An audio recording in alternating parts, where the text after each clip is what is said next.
আসসালামু আলাইকুম। দেশ বিদেশ থেকে যারা যুক্ত হয়েছেন সবাইকে স্বাগত জানাচ্ছি। আজ 19 জানুয়ারি 2026 ঢাকা আশুলিয়া এলিভেটেড এক্সপ্রেসের নতুন একটি আপডেট ভিডিও শেয়ার করব। আশা করি ভিডিওটি আপনাদের ভালো লাগবে। আমরা ঠিক এখন রয়েছি আশুলিয়া বাজার এলাকায়। আমরা দেখতে পাচ্ছি আশুলিয়া বাজার এলাকায় এখানে একটি ওঠানামার র্যাম হবে এবং পাশাপাশি আরও কিছু ইনফরমেশন আপনাদের দেব, যে ইনফরমেশন অনেকেই জানে না। আপনারা দেখতে পাচ্ছি যে দুই পাশে উড়াল সড়ক নির্মাণ করা হচ্ছে। তাহলে আসল এক্সপ্রেসওয়েটি কোনটা, অর্থাৎ মূল এক্সপ্রেসওয়েটি কোনটা হবে? আমরা যদি বলি যে দুই পাশে যে এক্সপ্রেসওয়ে দেখতে পাচ্ছি বা উড়াল সড়ক দেখতে পাচ্ছি, এটি মূলত নিচের যে সড়ক রয়েছে এই সড়কের বিকল্প হিসেবে কাজ করবে। অর্থাৎ দুই পাশে যে জলাশয় রয়েছে এই জলাশয়কে একত্রিত করার জন্য নিচের সড়কটি তুলে ফেলা হবে। আর এই জন্য দুই পাশে যে উড়াল সড়কটি দেখতে পাচ্ছি এটি লোকাল যানবাহন চলাচল করবে। আরও ডান পাশে দেখতে পাচ্ছি আরও কিছু পিলার দৃশ্যমান হচ্ছে, এগুলো হচ্ছে ইউটার্নের জন্য থাকবে, লোকাল লেন থেকে আরেক লেনে যাওয়ার জন্য। আর মূল এক্সপ্রেসওয়ের কাজটি এখন পর্যন্ত আশুলিয়া বাজার থেকে আশুলিয়া বেরিবাদ পর্যন্ত নির্মাণ কাজ শুরুই হয়নি। অর্থাৎ এই নিচের সড়কটি তুলে ফেলার পরে এখানে পাইলিং কাজটি শুরু হবে। আর শীঘ্রই আগামী 1 মাসের মধ্যে ডান পাশে যে কার্পেটিং করে দেখতে পাচ্ছি উড়াল সড়কটি, সেটি চালু করে দেওয়া হবে লোকাল যানবাহন চলাচলের জন্য।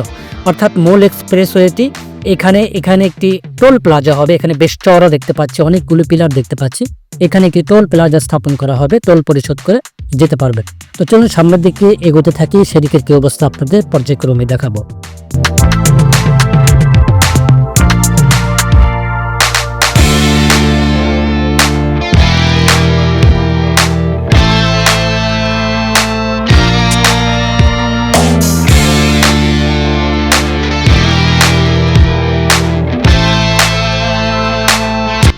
দর্শক, আমরা ঠিক আশুলিয়া বেরিবাদের কাছাকাছি চলে এসেছি। এখানে দেখতে পাচ্ছি যে মূল এক্সপ্রেসওয়ের কাজটি এই অংশ শুরু হয়নি। অর্থাৎ দুই পাশে যে লোকাল যানবাহনগুলি চলাচল করবে সেগুলোর কাজ কিন্তু জোরে সোরে চলছে। তারপরে কিন্তু এই অংশের পাইলিং কাজটি শুরু হবে। এটি হলো ঢাকা আশুলিয়া এলিভেটেড এক্সপ্রেসওয়ের গাবতলী দিক থেকে আসার যে র্যাম, এই র্যাম দিয়ে ওঠানামার জন্য এখানে সুযোগ সুবিধা থাকবে এবং এখানে নামাও যাবে, ওঠাও যাবে। তো দর্শক, আমরা সামনের দিকে অগ্রসর হচ্ছি। অর্থাৎ এটি হলো আশুলিয়া বেরিবাদ এলাকা। আমরা একেবারে বিমানবন্দর পর্যন্ত আপনাদের দেখাবো। যেহেতু 24 কিলোমিটার এই এক্সপ্রেসওয়েটি, একটি ভিডিও করলে অনেকটা লং হয়, দৈর্ঘ্য হয়, যার ফলে একটু শর্ট করে, অর্থাৎ আমি বরাবরই এই প্রকল্পটি শুধুমাত্র 2টি পর্ব করে থাকি।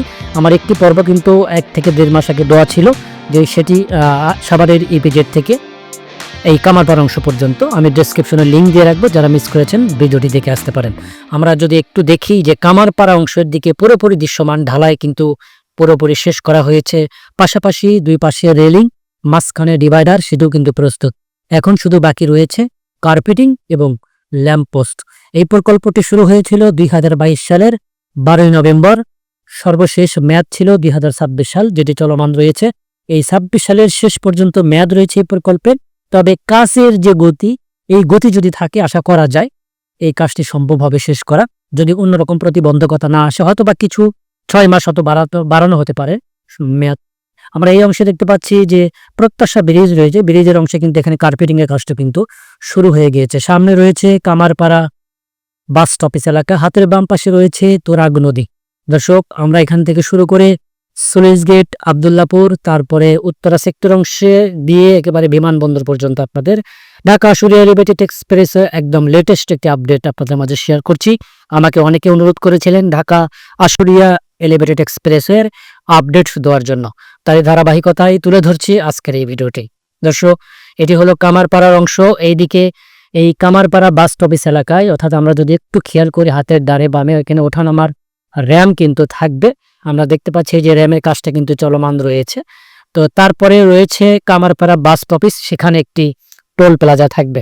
এই টোল প্লাজাটা এই জন্যই থাকবে, যারা এখান থেকে উঠবে তাদের টোল পরিশোধ করতে হবে। তো চলুন সামনের দিকে যাই। এটি হলো কামারপাড়া বাস স্টপেজ এলাকা। একটু আগে বলেছিলাম কামারপাড়া বাস স্টপেজ এলাকায় একটি টোল প্লাজা স্থাপিত হবে। এই যে এখানে সেই টোল প্লাজা হবে, দেখতেই পাচ্ছেন বেশ চওড়া। হাতের বাম পাশে যে টোল প্লাজার কিন্তু নির্ধারিত জায়গা, এখানে কিন্তু দৃশ্যমান হতে শুরু করেছে। তারপরে আমরা চলে এসেছি সুইচ গেট এলাকায়। এখানে দেখতে পাচ্ছি হাতের বাম পাশে বাঁক হয়ে এই যে ইস্তেমা মাঠের পাশ দিয়ে, অর্থাৎ বাম পাশে রয়েছে ইস্তেমা ময়দান, এটি হলো তোরাগ নদী। এই যে পাশ দিয়ে সোজা আবদুল্লাপুর, যেখানে বিআরটি ফ্লাইওভার রয়েছে, ফ্লাইওভারের উপর একটি বিআরটি স্টেশন রয়েছে, সেটার উপর দিয়ে চলে যাবে বিমানবন্দর দিকে।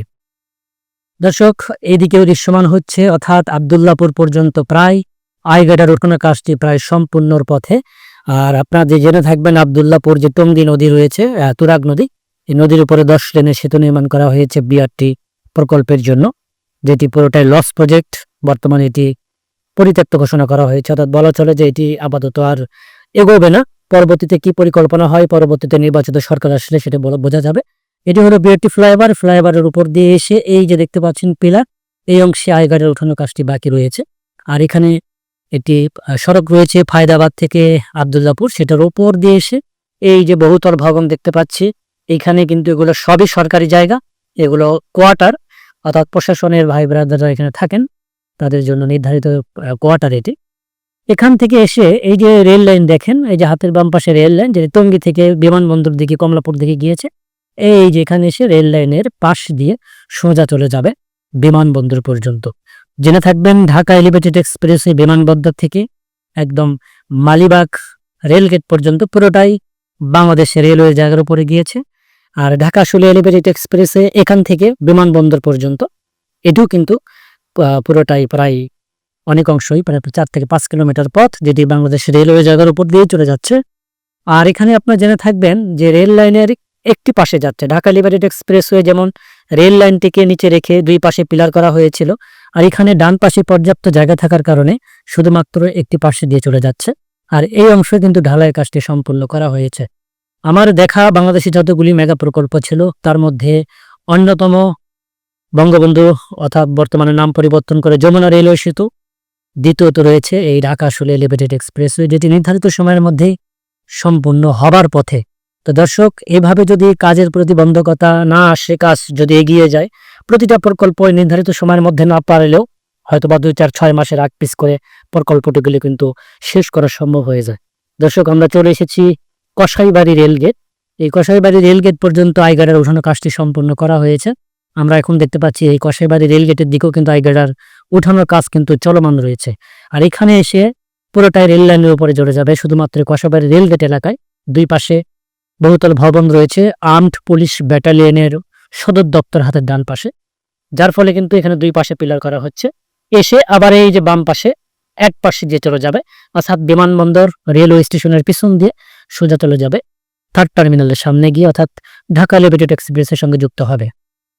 আপনাদের বলে রাখি, এই এক্সপ্রেসওয়ের একক দৈর্ঘ্য 24 কিলোমিটার, ঢাকা এলিভেটেড এক্সপ্রেসের দৈর্ঘ্য হবে 20 কিলোমিটার, টোটাল দাঁড়াবে 44 কিলোমিটার।